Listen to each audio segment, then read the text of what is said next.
T-minus 10, 9, 8, 7, 6, 5. kawthare waa mahadsantaa horta waxaa la yidhi maamaha soomaaliyeed waxay leedahay fallaartii cirka loo gamooy cid kasta filo sax marka dadka aad iyo aad bay baqdin weyn u gelisay baraha bulshada oo dhan bayna ka socotaa xaaladda gantaalkani oo soo baxday in shiinaha ay gantaal cirka u direen gantaalkiina uu faraha ka baxay meel uu hadda ku sugan yahay iyo meel uu ku soo socdo iyo hagistiisa oo dhan ay farahii ka baxday gantaalkana waxaa la sheegayaa in 30 mitir uu dherarkiisa dhan yahay 90 daqiiqo oo kastana adduunka uu ku wareegayo marka gaar ahaan Soomaalida arrintan xiise weyn bay u yeelatay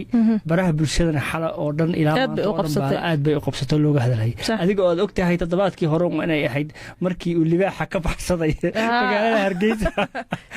waxba baxsaday baqdin qaba qof kasta wuxuu leeyahay goor uu gurigaaga iyo buushkaaga ku soo duldhicdo marka xaaladdu cabsi badan baa anaba ka mid ahba aad baa u baqaaya marka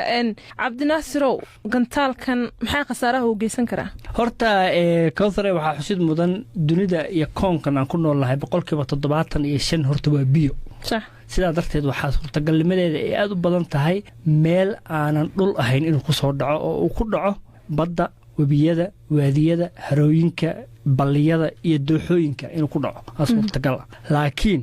sida uu sheegayo professor lagu magacaabo Jonathan McDowell oo ka tirsan jaamacadda Harvard xitaa hadduu ii soo dhaco waxay ka dhigan tahay diyaarad yar oo soo dhacday oo gaar ahaan hawada ku soo burburtay sidaa darteed khasaaraha uu geysan karo dadka iyo dhismayaasha iyo hantida kale aad iyo aad u yartahay marka sabab weyn oo loo cabsado ma jirto